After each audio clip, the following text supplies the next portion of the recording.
watching Businessworld Live. I'm Danie Laurel. Happy Friday. It's the start of the last trading day of the week. Let's go straight to our top story. Bank loans held by banks declined month on month in the month of September. Non-performing loan ratio came in at 4.43%, slightly lower from 4.51% in August.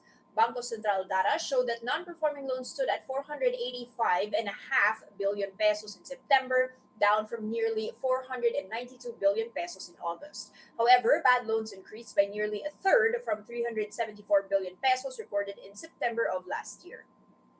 Economists said the month-on-month decline reflected the effects of relaxed mobility curbs in September as more businesses have reopened. However, analysts said the year-on-year pickup in NPL shows the extent of the pandemic's impact on Filipinos' income and on the asset quality of the banks. Now, PEZA reports an almost 14% decline in approved investments in the 10 months to October. PEZA said it approved 62 billion pesos worth of projects in the January to October period. That is lower than the 72 billion pesos worth of projects approved during the same period in 2020. PEZA Director General Charito Plaza said the drop in investments was more pronounced this year amid the prolonged pandemic. She added that the approval of projects filed in early 2020 were delayed due to the strict lockdowns implemented last year. But Plaza said the agency will constantly try to attract investors to the country, as a lot of things could still happen in the remaining 2 months of the year.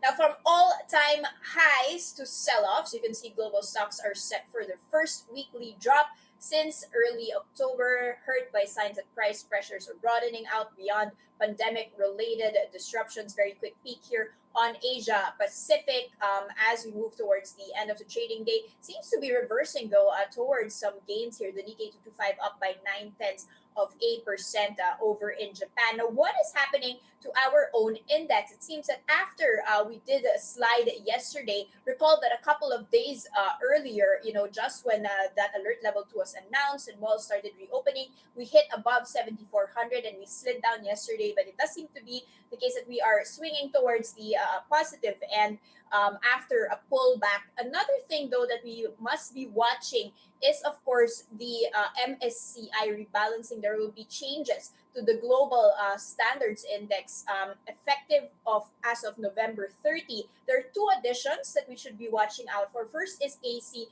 Energy. Let's take a look at that. That is up by a hefty 2.12% to 12 pesos and 54 centavos. But it's actually another Ayala unit making acquisitions here. AC Logistics, a sister company, has signed an agreement to acquire 60% interest in Air 21 Holdings for 6 billion pesos. Note that, of course, Air 21 is a Philippine logistics company that offers door-to-door delivery. Now, another one to be watching out for in that MSCI rebalancing is Monde Nissin. Take a look at that, up by 6.5% to 17 pesos and 70 centavos.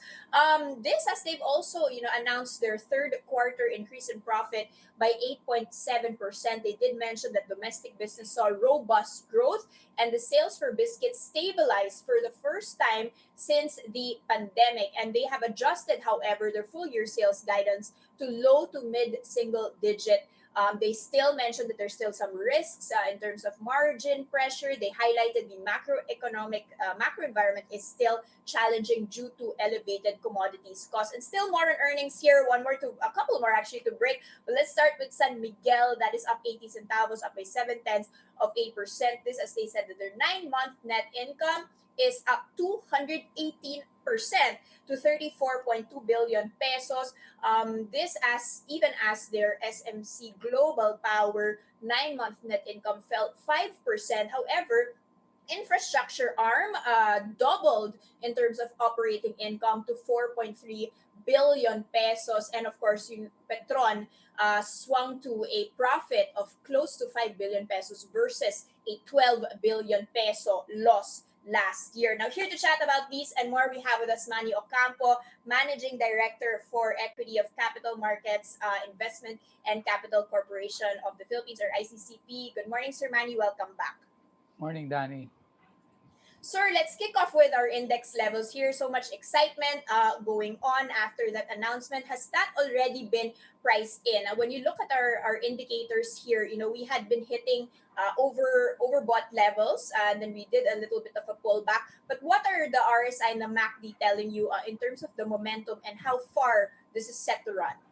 I think the index is probably looking for a new base. So we probably will be entering a consolidation phase at this point in time.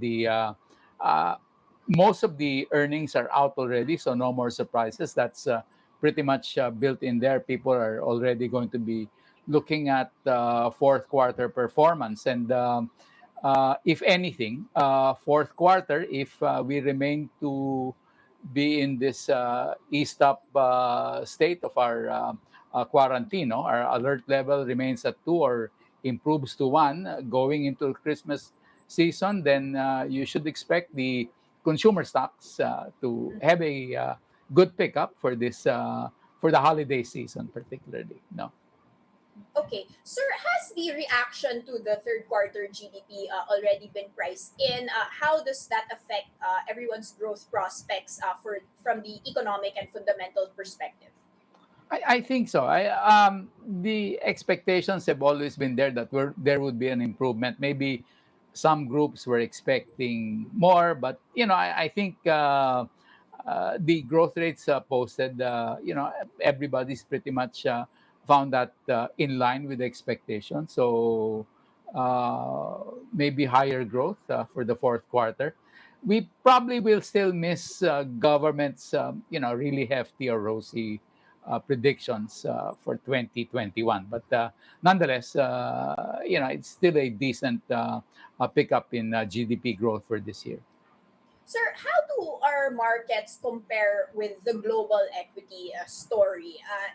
In the global front, we've seen also all-time highs and reopenings of most of the economies. Although there is, of course, a looming threat of another wave.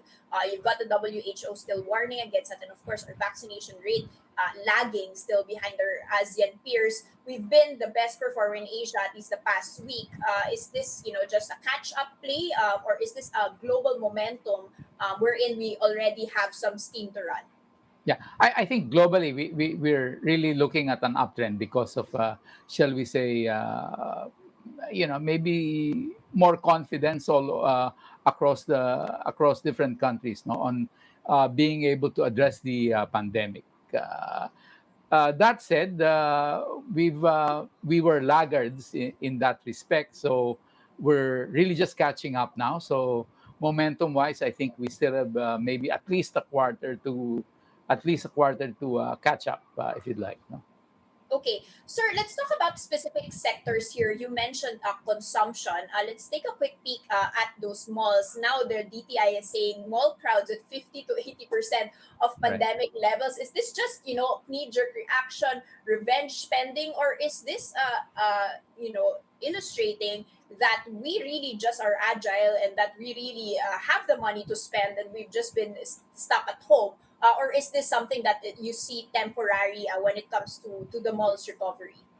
Well, of course, if you'd like, the knee-jerk reaction there is, shall we say, a sudden deluge of the crowds back into the malls, children being able to go out. I think kids being locked up for almost 2 years in their places. I mean, I was in the mall over the weekend, and just surprising to see so many people out there. A lot of kids eating.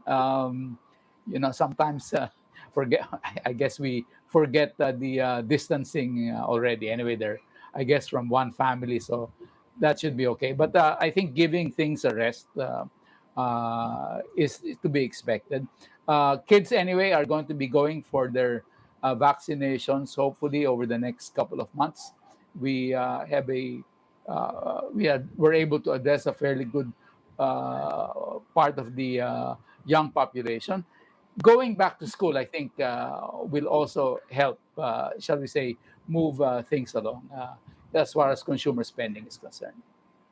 Okay, sir, are you bullish on the recovery of the malls and just the property sector in general, that it might recover faster than initially expected?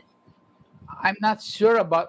Definitely, a recovery is on the way, but how fast it will go, I think will, maybe wait to see a couple of quarters results before we can, maybe we can recommend looking at that sector. Some analysts will probably anticipate already that that should be the way to go. So they will be looking at counters like SMPH to get into as an indicator, no, on that one. Robinson's Land would be another part of it as well. Okay, sir, what about the banks? Our banner here was bad loans easing. Is this specific to the quarter, or is this a sign that the businesses can now at least repay their debts with increasing revenues? And are you more bullish on the bank's recovery, which has, of course, been one of the laggard sectors? Yeah. Well, the banks really took quarter on quarter. They really built up their balance sheets by setting up provisions, etc. So most of the big banks, in particular, have really, I'll call it, they bulletproof their balance sheets. Mm. So moving forward, they have the reserves available to them.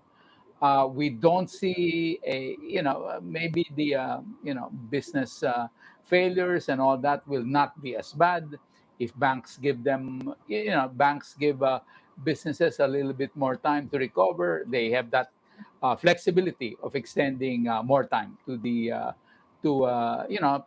businesses that may be in trouble. So it as people are able to get out of their trouble, it should reflect well on the banks also. What we are looking at actually, Danny, is our loan growth. Would be the loan growth numbers. That Okay, is still not quite there, there. unfortunately. So when banks start lending again, then maybe should say we should be able to see a recovery with better legs on it. Okay. And finally, sir, just to check on the telco space, we do have Globe just Yeah. releasing their earnings here. I'm just going to go through it quickly. Third quarter net income, 4.92 billion. That's up 12%. Mobile business stable, up 1%. And Globe President Ernest Gu saying, happy to report a resurgent business, top line now back to pre-pandemic levels. This has been, the sector to watch out for, not just Globe, but you've got Converge even when it comes to fiber, PLDT as well. In the reopening of the economy, will this, the price jumps stabilize now that people are going to go back to work, baka less usage of their data or internet, or is this going to be Well, a sustainable yeah. increase pa rin? Yeah, I think at the home you probably will the home internet, shall we say? We've achieved quite a bit of penetration there. I don't think people are going to be giving up their Wi-Fi's in their houses, Danny, or their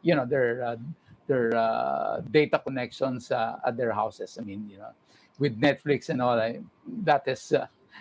People will want that as a feature always available to them. So maybe it's cable TV that we will miss out at some point in time. But we don't see that. We don't see people giving it up right away. You probably will have a shift on telecom services from residential back to the corporate or enterprise applications, and you probably will see more demand on mobile.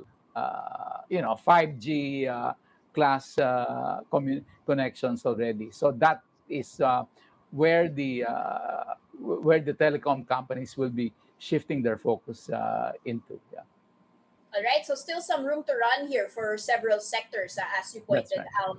We're Mhm. just at the beginning stages, hopefully, of what could be a longer term recovery play and a longer That's right. term reopening. Thank you so much, Manny Ocampo of Okay. ICCP. Thank you.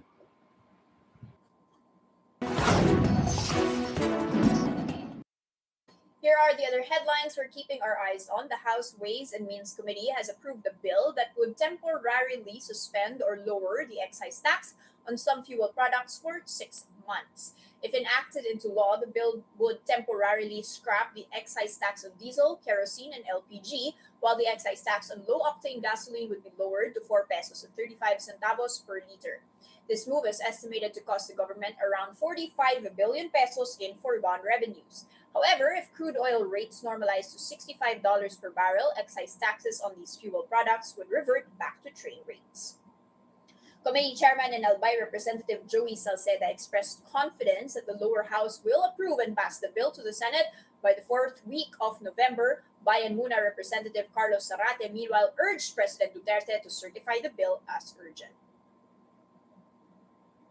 Now, car sales dropped by nearly 10% year on year in October, but the industry remains confident that full year sales will pick up from year ago figures. Now, October sales went down by 9.8% year on year, with sales of both passenger and commercial vehicles slipping. Month on month, though, vehicle sales rose 5% as the growth in passenger sales offset the flat sales of commercial vehicles. Year to date, manufacturers are seeing a reversal of last year's lackluster performance. In the first 10 months of 2021, over 214,000 units were sold. That's up almost 24% from a year ago. Recall that the industry is targeting a 30% on year-on-year sales growth for the year. And that's the first look into the business day. Today is Friday, November 12, 2021. Catch Businessworld live for the market close. That's at 3:15 p.m. today. I'm Danie Laurel. Mask on, wash hands, stay safe, Philippines. We are One News.